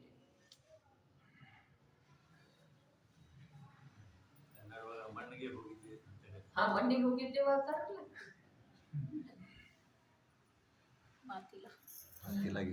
ಮಣ್ಣಿಗೆ ಹೋಗಿದ್ದೇವ ಅಂತ, ಮಣ್ಣು ಮಾಡಿ ಬಂದೇವಂತ. ಮಣ್ಣು ನಾವೇನು ಮಾಡಿದೀವ? ಅದು ಮಣ್ಣು ಮಾಡಿ ಬಂದೇವು, ಅರ್ಥಾತ್ ನಂಬಿ ಬಂದೇವು ಇದು ಮಣ್ಣನೇ ಇದೆ ಅಂತ ಹೇಳಿ. ಮಣ್ಣು ಮಾಡಿ ಬರುದಂದ್ರೆ ಏನ? ನಂಬಿ ಬಂದೆವು, ತಿಳ್ಕೊಂಡು ಬಂದೆವು ಇದು ಮಣ್ಣನೇ ಇತ್ತು, ಮನುಷ್ಯ ಇರಲಿಲ್ಲ, ಇದು ಸ್ವಯಂ ಮಣ್ಣು ಇದೆ. ಏನ್ ಹೇಳ್ತಾ ಇದ್ದಾರು? ಅಷ್ಟವ ಅಭೇದಾಗಿ ಹೋಗಿದ್ದಾವೆ. ಒಂದು ವೇಳೆ ಅನ್ನುವಂತ ಶಬ್ದ ಇತ್ತಲ್ಲ, ಅದನ್ನು ಮೊದಲು ಸ್ಪಷ್ಟ ಮಾಡಿ. ಯದ್ಯಪಿ ಅಂದ್ರ ಅಲ್ಲಿ ಜ್ಞಾನ ಇದೆಪ್ಪ. ಒಂದೇ ಸಮಯದೊಳಗೆ ಯಾವ ಸಮಯದೊಳಗೆ ಕ್ರಿಯೆ ಇದೆಯಲ್ಲ ಆ ಸಮಯದೊಳಗೆ ಜ್ಞಾನ ಇದೆಪ್ಪ. ಆದ್ರ ಎಷ್ಟು ಅಂಶ ಕ್ರಿಯೆಯೊಳಗ ಜ್ಞಾನದ ತಲ್ಲೀನತೆ ಇದೆಯಲ್ಲ ಅಷ್ಟು ಬಂತ. ಜ್ಞಾನ ಇದೆ, ಜ್ಞಾನ ಇದೆಪ್ಪ. ಒಂದು ಇದ್ರನೂ ಕೂಡ, ಯದ್ಯಪಿ ಅಂದ್ರೆ ಇದ್ರನೂ ಕೂಡ, ಯದ್ಯಪಿ ಮತ್ತೆ ತಥಾಪಿದ ಅರ್ಥ ಏನಿದೆ ರೀ? ಇದೆ, ಇದ್ರನೂ ಕೂಡ. ಬಲಿಭ್ರಾಂತಿ ಬೇರೆ ರೀ, ಬಲಿಭ್ರಾಂತಿ ಬೇರೆ. ಯದ್ಯಪಿದ ಅರ್ಥ, ಯದ್ಯಪಿ ಹೇಳಿದ ಮೇಲೆ ಮುಂದೆ ಏನ್ ಹೇಳ್ತಾರೆ? ಅದಕ್ಕೆ ತಥಾಪಿ ಹೇಳ್ತಾರೆ. ಹೌದು ಅಥವಾ ಇಲ್ಲ? ಒಂದು ವೇಳೆ ಅಂತ ಹೇಳಿ ಹೇಳಿದ್ರ ಇದ್ರೂ ಕೂಡ, ಒಂದು ವೇಳೆ ಇದ್ರೂ ಕೂಡ ಅಂದ್ರ ಆ ಇದ್ದದಕ್ಕೆ ಏನು ಬೆಲೆ ಇಲ್ಲ. ತಥಾಪಿ ಇದ್ರೂ ಕೂಡ ಅದಕ್ಕೆ ಬೆಲೆ ಇಲ್ಲ. ಯಾವುದಕ್ಕೆ ಬೆಲೆ ಇಲ್ಲ? ಜ್ಞಾನಕ್ಕೆ ಬೆಲೆ ಇಲ್ಲ. ಯಾರ ಜ್ಞಾನಕ್ಕೆ? ಸಮ್ಯಕ್ ದೃಷ್ಟಿ ಇದ್ದಿರ್ಲಿ, ಮಿಥ್ಯಾ ದೃಷ್ಟಿ ಇದ್ದಿರ್ಲಿ, ಜ್ಞಾನಕ್ಕೆ ಬೆಲೆ ಇಲ್ಲ. ಯಾವಾಗಿಲ್ಲ? ಯಾವಾಗ ಕ್ರಿಯೆ ಜೊತೆಗೆ ಅದು ಏಕರೂಪ ಆಗ್ತಿದೆಯಲ್ಲ.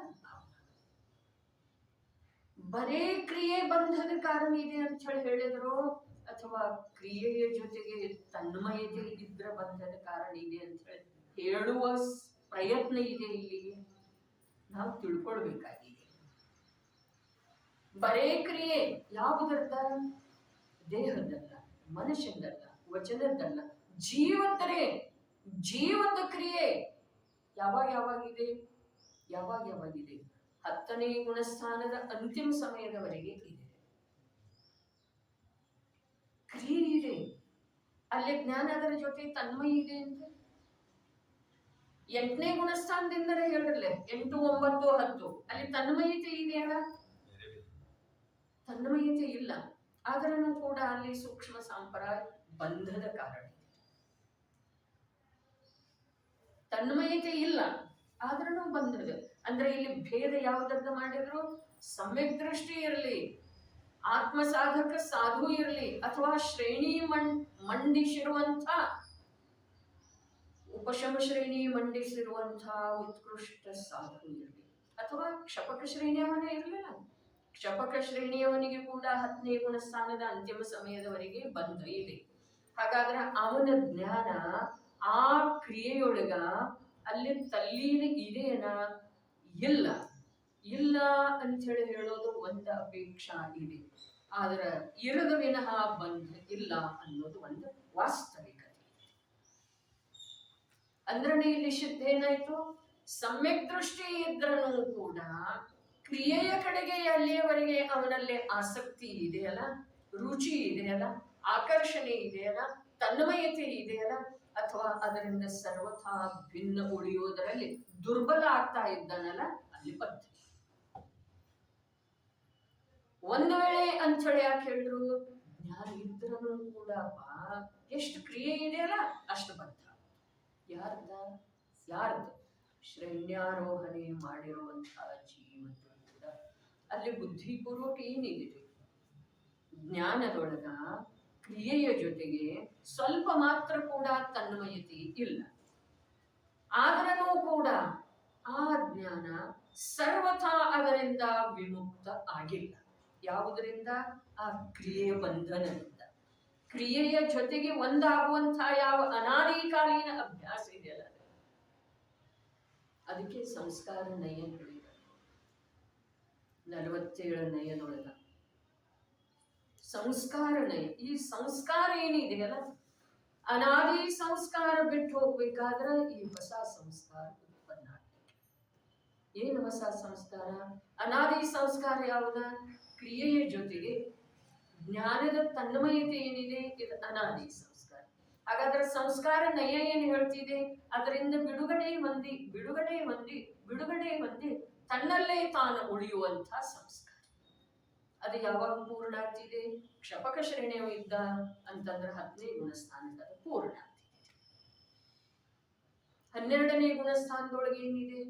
12ನೇ ಗುಣಸ್ಥಾನದೊಳಗ ಸಾದಿ ಅನಂತ ಸ್ವಭಾವದಲ್ಲಿ ಉಳಿಯುವುದರ ಅಭ್ಯಾಸ ಮಾಡಿ ಪಾಸ್ ಆದ. 12ನೇ ಗುಣಸ್ಥಾನ ದಾಟ್ಯದ ಅಂತಂದ್ರೆ ಏನಾಯ್ತ್ರೆ, ಇನ್ನು ಅವನಿಗೆ ಯಾವುದೇ ಪ್ರಕಾರದ ಅಭ್ಯಾಸ ಮಾಡಬೇಕಾಗಿಲ್ಲ. ಹಾಗಾದ್ರೆ ಅಲ್ಲಿ ಏನಿದೆ? ಬಸ್ ಅನುಭವ ಮಾಡಬೇಕಾಗಿದೆ. ಅನುಭವ ಮಾಡಬೇಕಾಗಿದೆ, ಅನುಭವ ಆಗ್ತಾ ಇದೆ. ಹೀಗೆ ವಸ್ತು ಸ್ವರೂಪ ಇದೆ. ಮಾಡದೆ ಏನೂ ಆಗುವುದಿಲ್ಲ. ಮಾಡೋದಿದೆ ಅವರಿಗೆ. ಏನ? ಜ್ಞಾನವನ್ನ ಅದರಿಂದ ಭಿನ್ನ ಮಾಡುವುದ. ಜ್ಞಾನದ ಅನುಭವ, ಜ್ಞಾನದ ಸ್ವೀಕಾರ ಆಗೋದು, ಜ್ಞಾನದೊಳಗೆ ಉಳಿಯುವುದು, ಜ್ಞಾನ ರೂಪದಿಂದ ಪರಿಣಮಿಸುವುದು. ಜ್ಞಾನ ರೂಪದಿಂದನೇ ಪರಿಣಮಿಸ್ತಾ ಇದ್ದಿಲ್ಲ, ಆದ್ರೆ ಜ್ಞಾನ ರೂಪದಿಂದ ನಮ್ದು ಪರಿಣಮಿಸ್ತಾ ಇರುವ ವೇಳೆಗಳು ಕೂಡ ಆ ಜ್ಞಾನದೊಳಗ ರಾಗದ ಅನುಭೂತಿ ಇದೆ, ರಾಗದ ಸ್ವೀಕಾರ ಇದೆ, ರಾಗ ರೂಪದಿಂದ ತಾನು ಆಗುವ ಪ್ರಯತ್ನ ಮಾಡ್ತಾ ಇದೆ. ಭಲೆ ಆಗುವುದಿಲ್ಲ. ಜ್ಞಾನ ರಾಗ ಆಗ್ತಿದೆ ನೋಡ್ರಿ. ಇದ್ದಲ್ಲಿ ಇದೆಯಲ್ಲ ಕೊಳ್ಸ, ಅದನ್ನ ಯಾವ ಸೋಪ ಅಥವಾ ನಿರ್ಮ ಹಾಕಿ ತೊಳೆದ್ರ ಅದು ಬೆಳ್ಳಗಾಗ್ತಿದೆ. ಏನು ಹಾಕಿ ತೊಳೆದ್ರೆ ಬೆಳ್ಳಗಾಗ್ತಿದೆ. ಇನ್ನಷ್ಟು ಕಪ್ಪ ಹಾಕ್ತಿದ್ದೀರಿ ತೊಳೆದಷ್ಟು. ಹಾಗಾದ್ರೆ ಅದು ಬೆಳ್ಳಗಾಗಬಹುದ? ಅದನ್ನ ಸುಟ್ರ ಬೆಳ್ಳಗಾಗ್ತಿದೆ. ಹೌದು ಅಥವಾ ಇಲ್ಲ?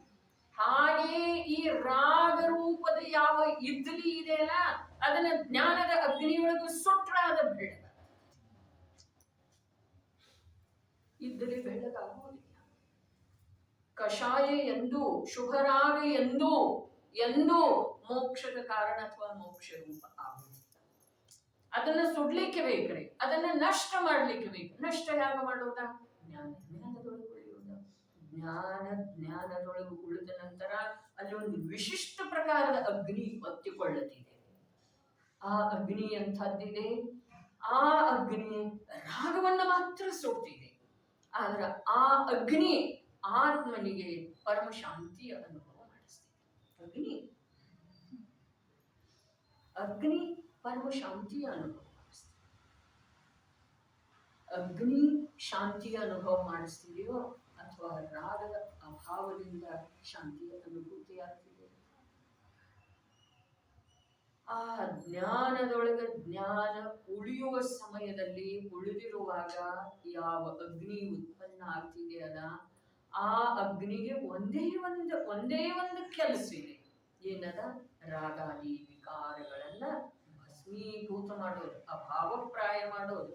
ಅವು ಉತ್ಪನ್ನ ಆದರೂ ಕೂಡ ಅವು ಆತ್ಮನ ಸಮೀಪ, ಅನುಭೂತಿಯ ಸಮೀಪ ಬಾರದೇ ಇರುವ ಹಾಗೆ ಇಲ್ಲಿ ಝಳ ಝಳ ಅಲ್ಲಿ ಬರ್ತಿದೆ ಪದ್ಮನಂದಿ ಪಂಚವಿಂಶತಿಯೊಳಗ ಏನು ಬರ್ತಿದೆ, ತಪಸ್ಸು ರೂಪದ ಅಗ್ನಿ ಏನಿದೆ ಅಲ್ಲ ಅಲ್ಲಿ ಕಷಾಯ ರೂಪದ ಯಾವ ಕ್ರಿಮಿ ಇದಾವೆ ಅವು ಸನಿಹಕ್ಕೆ ಬರೋದನ್ನೇ ಇಲ್ಲ. ತಪಸ್ಸು ರೂಪದ ಅಗ್ನಿ ಸಾಧಕ ಬಚ್ಚಿದ ನಂತರ ಕಷಾಯ ರೂಪದ ಕ್ಷುದ್ರ ಕ್ರಿಮಿ ಅಗ್ನಿ ಹತ್ರ ಬರ್ತಾ ಇರ್ತದೆ, ದೂರ ಸರಿತಾರೆ. ಹಾಗೆ ಕಷಾಯ ತನ್ನಷ್ಟಕ್ಕೆ ತಾನೇ. ಅವರು ಯಾರ ತೀರ್ಥಂಕರ ನಾಮಕರ್ಮದ ಜೊತೆಗೆ ಜನ್ಮ ತಾಳಿದರಲ್ಲ ಅವರು ಇದನ್ನೇ ಮಾಡಿದ್ದಾರೆ. ಯಾರ ಚಕ್ರವರ್ತಿ ಬಲಭದ್ರಾದಿಗಳಿದ್ರಲ್ಲ ಅವರು ಇದನ್ನೇ ಮಾಡಿದರು. ಎಷ್ಟು ಜೀವರುಗಳ ಮೋಕ್ಷ ತಲುಪಿದರಲ್ಲ ಅವರೆಲ್ಲ ಇದನ್ನೇ ಮಾಡಿದರು. ನನಗೆ ಮೋಕ್ಷ ತಲುಪುವ ಇಚ್ಛೆ ಇತ್ತು ಅಂತಂದ್ರೆ ನಾನು ಇದನ್ನೇ ಮಾಡಬೇಕಾಗುತ್ತೆ. ಯಾವುದನ್ನು ಇದ್ದಂಥ ಜ್ಞಾನದ ಅದೇ ಜ್ಞಾನ ಸಾಮರ್ಥ್ಯದಿಂದ ಸ್ವೀಕಾರ, ಬರುವಂಥ ರಾಗಾದಿ ವಿಕಾರಗಳದ್ದ ಅಲಕ್ಷ್ಯ ಮಾಡೋದು, ಅದರ ಕಡೆಗೆ ಲಕ್ಷ್ಯ ಹಾಕೋದಿಲ್ಲ, ಅದರಿಂದ ಪ್ರಭಾವಿತ ಆಗುವುದಿಲ್ಲ. ಇದು ಮೊದಲನೇ ಮಾತು. ಆಮೇಲೆ ಅದರಿಂದ ಪ್ರಭಾವಿತ ಆಗದೆ ಉಳಿಯೋದು ಆಮೇಲೆ ಅದರ ಕಡೆಗೆ ಲಕ್ಷ್ಯನ ಹಾಕೋದಿಲ್ಲ. ಆಮೇಲೆ ಅದೇನಾಗ್ತಿದೆ, ತನ್ನಷ್ಟಕ್ಕೆ ತಾನೇ ಈ ಲಕ್ಷ್ಯ ಹಾಕದೇ ಇರುವಂಥ ಯಾವ ಪುರುಷಾರ್ಥ ಅಥವಾ ತಪಸ್ಸಿದೆ ಇದರಿಂದ ಅದು ತನ್ನಷ್ಟಕ್ಕೆ ತಾನೇ ನಾಶಕ್ಕೆ ಬರುತ್ತೆ. ಒಂದು ವೇಳೆ ಶಬ್ದದ ಅರ್ಥ ಏನ್ರಿ, ಜ್ಞಾನ ಇದೆ ಅವನಲ್ಲಿ, ಸಮ್ಯಕ್ ದೃಷ್ಟಿಯಲ್ಲೇ ಜ್ಞಾನ ಇದೆ, ಆದರೂ ಕೂಡ ಕ್ರಿಯಾದ ಅಂಶ ಏನಿದೆಯಲ್ಲ ಅದು ಅಂಶ ಇದೆಯೋ ಅಥವಾ ಅಧಿಕ ಇದೆಯೋ ಅಥವಾ ಎಷ್ಟಿದೆ ಅಷ್ಟದ ಬಂಧನ ಕಾರಣ. ಹೀಗಿದ್ಮೇಲೆ ಸಮ್ಯಕ್ ದೃಷ್ಟಿಗೆ ಕೂಡ ಬಂಧದ ಕಾರಣ ಇದೆ ಅಂದಮೇಲೆ ಆಶ್ರಯ ಯಾವುದದ್ದ?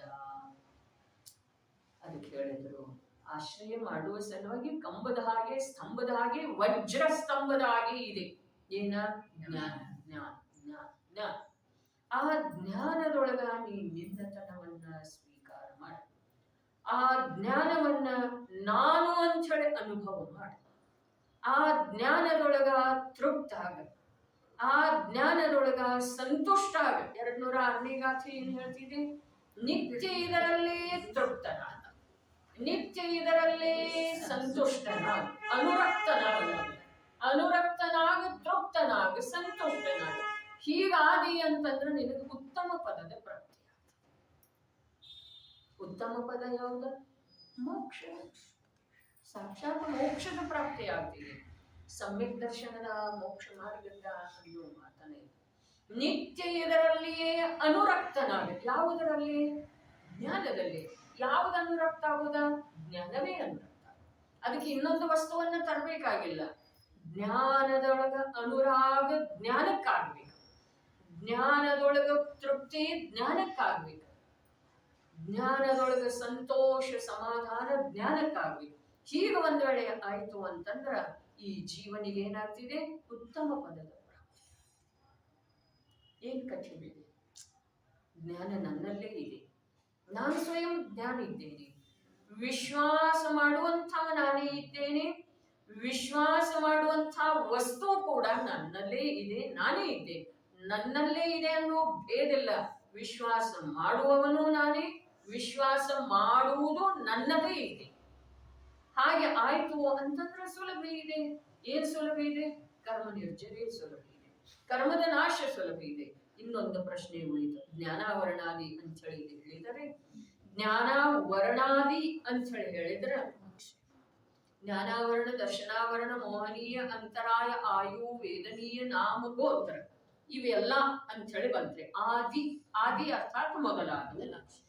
ಜ್ಞಾನಾವರಣಾದಿ ಅಂತ ಹೇಳಿ ಹೇಳಿದ್ರ ಜ್ಞಾನಾವರಣವನ್ನು ಮೊದಲು ಮಾಡಿಕೊಂಡು ಎಲ್ಲ 8 ಕರ್ಮ, ಹೀಗೆ ಒಂದು ಅರ್ಥ. ಇನ್ನೊಂದು ಅರ್ಥ ಹೀಗಿದೆ, 8 ದ್ರವ್ಯ ಕರ್ಮ, ರಾಗದ್ವೇಷಾದಿ ಭಾವಕರ್ಮ, ಶರೀರಾದಿ ನೋಕರ್ಮ ಎಲ್ಲ ಜ್ಞಾನದ ಪರಿಣಮನದಿಂದ, ಜ್ಞಾನದ ಅನುಭವದಿಂದ, ಜ್ಞಾನದಿಂದ ಏನಾಗ್ತಿದ್ದೀರಿ? ಜ್ಞಾನಾವರಣ ಅಷ್ಟ ನಾಶ ಆಗ್ತಿದೆಯೋ ಅಥವಾ 8 ಕರ್ಮ ನಾಶ ಆಗ್ತವೆಯೋ ಅಥವಾ ಶರೀರಾದಿ ನೋಕರ್ಮ, ರಾಗಾದಿ ಭಾವಕರ್ಮ ಎಲ್ಲ ನಾಶ ಆಗ್ತವೆ. ಇಲ್ಲಿ ಜ್ಞಾನ ವರ್ಣಾದಿ ಅಂತ ಹೇಳಿ ಏನು ಹೇಳಿದಾರಲ್ಲ, ಅದಕ್ಕೆ 8 ಕರ್ಮ ಅಂತನೂ ಒಂದು ಅರ್ಥ ಬರ್ತಿದೆ. ಇನ್ನೊಂದು ಅರ್ಥ ದ್ರವ್ಯ ಕರ್ಮ, ಭಾವಕರ್ಮ, ನೋಕರ್ಮ ಅಂತ ಹೇಳಿ ಬರ್ತಿದೆ. ಮತ್ತೊಂದು ಅರ್ಥ ಯಾವ ಕ್ರಿಯಾ ಇಲ್ಲ. ಈಗ 2-3 ಗಾಥೆ ಶ್ಲೋಕಗಳಿಂದ ಹೇಳ್ತಾ ಬಂದಿದ್ರೆ ನಿಷ್ಕ್ರಿಯೆ ರೂಪದ, ನಿಷ್ಕರ್ಮ ರೂಪದ ಅವಸ್ಥೆ. ಯಾವ ಕರ್ಮ ಇಲ್ಲ, ಯಾವ ಕ್ರಿಯೆ ಇಲ್ಲ, ಕ್ರಿಯೆಯಿಂದ ಬಂಧನ ಆಗ್ತಿದೆ. ಕ್ರಿಯೆ ಬಿಟ್ಟು ಜ್ಞಾನದೊಳಗೆ ಬಂದಿ ಅಂತಂದ್ರೆ ಸ್ವಲ್ಪ ಕೂಡ ಬಂಧ ಆಗುವುದಿಲ್ಲ, ಮತ್ತು ಕರ್ಮಗಳ ನಾಶನೂ ಆಗ್ತಿದೆ. ಯಾವ ಕರ್ಮಗಳಂತ, ಯಾವುದನ್ನ ಕರ್ಮ ಅಂತ ಹೇಳಿ ಹೇಳ್ತಾರೋ ಅದೆಲ್ಲವೂ ಕರ್ಮ ಸಂಜ್ಞೆಯಿಂದ ಯಾವುದರ ಗ್ರಹಣ ಆಗ್ತಿದೆಯೋ ಅದೆಲ್ಲವೂ ನಾಶ. ಏನು ಕಷ್ಟ ಏನಿದೆ? ಕೂಡಬೇಕಾಗಿದೆ ಪದ್ಮಾಸನದಲ್ಲಿ, ನಿಲ್ಲಬೇಕಾಗಿದೆ ಖಡ್ಗಾಸನದಲ್ಲಿ, ಬೆಟ್ಟದ ಶಿಖರದ ಮೇಲೆ ನಿಲ್ಲಬೇಕಾಗಿದೆ. ಕಥನ ನಾನಾ ಪ್ರಕಾರದ್ದು ಬರ್ತಿದೆ ಆಗಮದೊಳಗೆ. ಮುನಿರಾಜರ, ಸಾಧಕ ಜೀವರುಗಳ, ಮಳೆಗಾಲದಲ್ಲಿ ವೃಕ್ಷದ ಕೆಳಗ, ಚಳಿಗಾಲದಲ್ಲಿ ನದಿ ತೀರದೊಳಗ, ಬೇಸಿಗೆ ಕಾಲದಲ್ಲಿ ಬೆಟ್ಟದ ಶಿಖರದ ಮೇಲೆ ನಿಂತು ತಪಸ್ಸು ಮಾಡ್ತಾರೆ. ಯಾರು ಮಾಡ್ತಾರೆ? ಯಾರು ಇದರೊಳಗೆ ಯಶಸ್ಸು ಪಡೀತಾ ಇಲ್ಲಲ್ಲ ಇನ್ನೂ ಪೂರ್ಣ ರೂಪದಿಂದ, ಅವರು ಮಾಡ್ತಾ ಇದ್ದಾರೆ. 28 ಮೂಲಗುಣ ಯಾರು ಪಾಲನೆ ಮಾಡ್ತಾರೆ? ಯಾರು ದುರ್ಬಲದರ ಅವರು ಮಾಡ್ತಾ ಇದ್ದಾರೆ. 28 ಮೂಲಗುಣ ಸಂಸಾರ ಯಾರು ಮಾಡ್ತಾ ಇದ್ದಾರೆ? 28 ಮೂಲಗುಣ ಪಾಲನೆ ಮಾಡುವುದರಲ್ಲಿ ಕೂಡ ಯಾರು ದುರ್ಬಲದರ ಅವ್ರ ಸಂಸಾರ. ಮದುವೆ ಯಾರಿಗೆ ಬೇಕಾಗಿದೆ? ಬ್ರಹ್ಮಚರ್ಯ ಉಳಿಯುವುದರಲ್ಲಿ ಯಾರು ದುರ್ಬಲದರ ಅವರಿಗೆ ಮದುವೆ ಬೇಕಾಗಿದೆ. ಬ್ರಹ್ಮಚರ್ಯ ಯಾರು ಪಾಲನೆ ಮಾಡ್ತಾರೆ? ಯಾರಿಗೆ ಆತ್ಮನಲ್ಲೇ ಉಳಿಯೋದು ಇನ್ನೂ ಆಗ್ತಾ ಇಲ್ಲ ಅವರು ಬ್ರಹ್ಮಚರ್ಯ ಪಾಲನೆ ಮಾಡ್ತಾರೆ. 28 ಮೂಲಗುಣ ಇವೆಲ್ಲ ಏನದವ್ರಿ? ಇವೆಲ್ಲ ಇನ್ನೂ ಅಪೂರ್ಣತೆಯನ್ನು ಸೂಚಿಸ್ತವೆ. ಆದ್ರ ಅಪೂರ್ಣತೆಯನ್ನು ಸೂಚಿಸ್ತಾ ಇದ್ದಾವೆ. ಆದ್ರ ಪೂರ್ಣತೆ ಯಾವುದರೊಳಗಾಗಬೇಕಾಗಿದೆ? ಜ್ಞಾನದೊಳಗೆ. ಯಾವುದರ ಆಶ್ರಯವಿದೆ ಅನ್ನುವ ಪ್ರಶ್ನೆ ಬಂತಲ್ಲ, ಆ ಪ್ರಶ್ನೆಯ ಉತ್ತರ ಇಡೀ ಲೋಕವ್ಯಾಪಿ ಇದೆ. ಇಡೀ ನಮ್ಮ ಭೂತ ಭವಿಷ್ಯದ ಜೀವನವನ್ನು ವ್ಯಾಪಿಸುವಂತದ್ದು ಇದೆ. ಯಾವುದರ ಆಶ್ರಯವಿದೆ? ಆಖಿರ ಹಮ್ ಕರೆ ಕ್ಯಾ? ಈ ಪ್ರಶ್ನೆ ಉತ್ತರ ಏನಿದೆ? ನಮ್ಮ ಅನಾದಿ ಅನಂತ ಸಂಪೂರ್ಣ ಜೀವನವನ್ನು ವ್ಯಾಪಿಸುವಂತ. ವಿಚಾರ ಮಾಡ್ಲಿಕ್ಕೆ ಬೇಕು, ಚಿಂತನ್ ಮಂಥನ್ ಮಾಡ್ಲಿಕ್ಕೆ ಬೇಕು. ವಿಚಾರ ಮಾಡದಿದ್ದರೆ ಏನೂ ಲಭಿಸುವುದಿಲ್ಲ.